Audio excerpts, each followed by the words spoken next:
Hello friend, তো আজকে আমরা যাচ্ছি মায়াপুরে।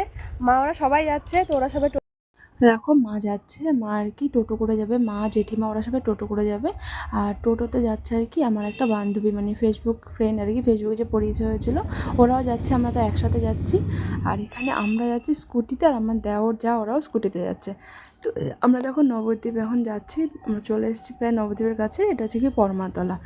তো পরমাতলাতে এখন এই টাইমটা বেশ বিকাল টাইম যেহেতু, তো সেই টাইমে ভিড়ই থাকে। আর যত এখন সন্ধ্যা হবে তত ভিড়টা বাড়তে থাকবে পরমাতলায়। আর আমরা চলে এসেছি নবদ্বীপ ঘাটের ওখানে। আর এখানে দেখি কি ব্লাউজের দোকান দিয়েছে, মানে নিচে আর কি এত সুন্দর সুন্দর ব্লাউজগুলো, তো আমার খুব ভালো লাগছিলো দেখে, তো আমার খুব পছন্দ হচ্ছিলো, নেবো ভেবেছিলাম। তো তারপর যাই হোক আমরা চলে এসেছি ঘাটের ওখানে। আর এখানে আসার পরে তোমার দাদাভাই চলে গেছে টিকিট কাটতে। আমরা যেহেতু লঞ্চে যাবো, আমরা নৌকো যাবো না, তো এই জন্য লঞ্চে টিকিট কেটেছে। আর এখন আমরা দেখো ঘাটে যাচ্ছি। আর আমার মেয়ে আমার কোল থেকে নেমে পড়েছে, ও বলছে হেঁটে হেঁটে যাবে। তো যাই হোক আমরা এখানে দাঁড়িয়ে আছি আমাদের লঞ্চ আসার জন্য। আর এখানে যারা নৌকো করে এসছে তারা আর কি নামছে এখন। আর দেখো কত ভিড় হয়, নবদ্বীপে রোজ ভিড় হয়। আর কোনো অনুষ্ঠান থাকলে, যেমন হচ্ছে দোল, এসব টাইমে তো আরও বেশি ভিড় হয়, দেখেছো নৌকোর মধ্যে দেখো পুরো ভর্তি ভর্তি লোক। আর এখানে আমরা যেহেতু লঞ্চের জন্য অপেক্ষা করছি, আমাদের লঞ্চটা এখনও আসেনি, তাই আমরা এখন দাঁড়িয়ে আছি। আর এখন আমরা একটু লঞ্চের দিকে এগিয়ে যাব। আর আমি একটু দেখছিলাম আর কি যে সবাই আসছিলো, আমরা কখন যাব। আর সত্যি কথা বলতে খুব আনন্দ হচ্ছিলো, কারণ কি অনেক দিন পর যাচ্ছি, বলতে গেলে বিয়ের পরে, মানে বিয়ের পরে আমি একবার গেছিলাম, আর আজকে যাচ্ছি আর কি। তো বুঝতে পারছো অনেক বছর হয়ে গেছে, প্রায় 7 বছর পরে আমি যাচ্ছি। এতবার নবদ্বীপ এসেছি, কিন্তু আমি মায়াপুর আমার যাওয়া হয়নি সেভাবে। আর এখানে আমার মেয়ে ক্লিপটা খুলে গেছিলো চুল থেকে, তাই আমি একটুবার লাগিয়ে দিলাম ক্লিপটা। আর দেখো এক্ষুনি আমাদের লঞ্চ আসছে, এই দেখো এক্ষুনি চলে আসবে, আমরা এখন লঞ্চে করে যাব। আমার দেখে খুব আনন্দ হচ্ছিলো, শুধু ভাবছিলাম কখন উঠবো কখন উঠবো। যাই হোক কাছে চলে এসছে, আর এখন সবাই উঠছে।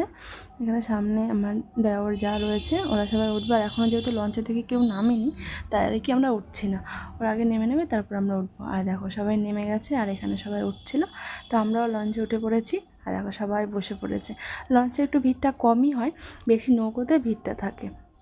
এখানে দেখো আমরা বসে পড়েছি, আর আমার মেয়ে তো মানে খুব আনন্দ হচ্ছিলো, শুধু মানে জলটা ধরতে চাইছিলো। আর যেহেতু লঞ্চ থেকে জলটা ধরা যায় না, আমার মেয়ে বারবার বলছিল। তো দেখো কী ভালো লাগছে। আর আমরা আস্তে আস্তে যেহেতু অন্ধকার হয়ে গেছিলো, একদম পুরো সন্ধ্যে সন্ধ্যা হয়ে গেছিলো। দেখো সন্ধ্যের টাইমটায় দেখতে যতটা ভালো লাগে, হয়তো ক্যামেরাতে আমি ততটা দেখাতে পারছি না, কারণ দিনের বেলা আর সন্ধ্যেবেলা একটুখানি তো ফারাক হয়। আর এখন দেখো আমরা চলে এসেছি মায়াপুর ঘাটে, তো এখন আমরা নামবো। দেখো মায়াপুর ঘাটে চলে এসেছি। এখন সবাই আর কি এক এক করে নামছে, তোমাদের দাদাভাইও নেমে পড়েছে, তো আমি এখন নামবো। এখন নেমে পড়েছি। আর এখন চলো আমরা মায়াপুরের দিকে যাই ভেতরে। তো সত্যি বলছি, মানে ভেতরে আসার পরে মায়াপুরে যখন এসেছি, তখন শুধু মানে মনটা ছটফট ছটফট করছিলো যে কখন যাব কখন দেখবো। আর যাওয়ার পথেই দেখি এখানে নিচে মানে দোকান দিয়ে রয়েছে মায়াপুরে, সেই ফুল মানে কানের গলার এইসবের। তো আমি দাঁড়িয়ে পড়েছিলাম, তোমাদের দাদাভাই আমাকে বলছে এখন না, পরে কিনবে, আগে চলো ঘুরে আসি। তো যাই হোক আমরা এখন এগোচ্ছি সবাই মিলে। আর এখন আমরা টোটোতে উঠবো, কারণ এখান থেকে ইস্কন মন্দিরটা অনেকটাই দূর, মোটামুটি মানে 10-15 মিনিট তো হাঁটতেই হয়। আর যেহেতু মা জেঠিমা ওরা কেউ হেঁটে যেতে পারবে না, এই জন্য আমরা এখন টোটো করে যাবো। আর যে ফ্রেন্ডের কথা বলেছি, এই যে সেই ফ্রেন্ড, তোমরা এর আগে নিশ্চয়ই ফ্রেন্ডটাকে দেখেছো, আমাদের বাড়িতে এসেছিলো। তো ওরাই যাচ্ছিলো বলে বিশেষত আরও যাওয়া একসাথে। আর এখানে দেখো টোটো তো আমরা ধরেছি। আর এই দেখো, আর এখানে চলে এসেছি আমরা মন্দিরের কাছে। আর আমার তো খুব সুন্দর লাগছিলো মন্দিরটা। তোমরা কে কে এসছো ইস্কন মন্দিরে, মানে মায়াপুরে, তো অবশ্যই কমেন্ট করে জানিও। আমি তো বলছিলাম তাড়াতাড়ি আসো তাড়াতাড়ি আসো, সবাইকে বারবার বলছিলাম তাড়াতাড়ি আসো তাড়াতাড়ি আসো। তো এখন আমরা যখন ভেতরে যাব, আর আমার মেয়ে আমাকে খুঁজছিল, আমি যেহেতু পেছনে ছিলাম তাই। তো আমার মেয়ে দেখো, মেয়েকে বলছিলাম যে পাপা আমার কাছে আসো, একটা ফটো তুলবো, কিন্তু তোমাদের দাদাভাই ফটো তোলার জায়গায় ভিডিও করে দিল। দেখো এত সুন্দর লাগছিল এখানটায়, জলের লাইটিংটা করাতে এত ভালো লাগছিলো, দারুণ লাগছিলো, দেখো দারুণ। আমার তো এত ভালো লেগেছে কী বলবো তোমাদেরকে। আর এতদিন পরে এসেছি বুঝতে পারছো। আর আসার পর এখানে এই দিদিভাইটার সাথে দেখা হয়েছে, আর এখানে এসে আরও কয়েকজন দিদিভাইয়ের সাথে দেখা হয়েছে, সবাই নাকি আমার ভিডিও দেখে। তো শুনে তো খুব ভালো লাগলো।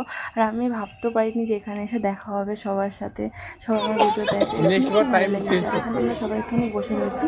আর যেহেতু ভেতরে ইস্কন মন্দিরের ভেতরে ফোন নিয়ে যাওয়া নেই, যেতে নেই, ফোন তোমার হচ্ছে গিয়ে জমা করে দিতে হয়। যার জন্য আমি ভেতরে কিছুই দেখাতে পারিনি তোমাদেরকে। আমরা নিজেরাই ঘুরে এসেছি। ঘুরে আসার পর এখন আমরা আর কি বেরিয়ে যাচ্ছি।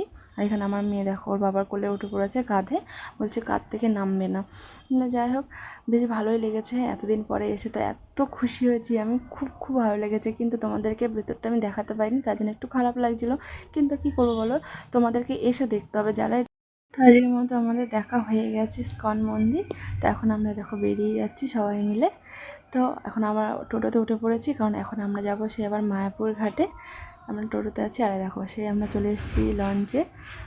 আর এখন পুরো তো রাত হয়ে গেছে, এখন প্রায় 9টা বেজে গেছিলো আমরা যখন ওখান থেকে আসছিলাম। আর যেহেতু একটু ঠান্ডা ঠান্ডা লাগছিলো, তো সবাই চাদর গায়ে দিয়ে নিয়েছিলো। আর আমি যেহেতু বাড়ি থেকে সোয়েটার পরে এসেছিলাম, তার জন্য আমি আর কিছু গায়ে দিইনি। তো আসার পথে আমরা একটা হোটেলে ঢুকেছিলাম, তো সেখানে আমরা খাওয়া দাওয়া করে নিয়েছিলাম। ভিডিওটা শেষ করলাম, আবার পরে দেখা হবে।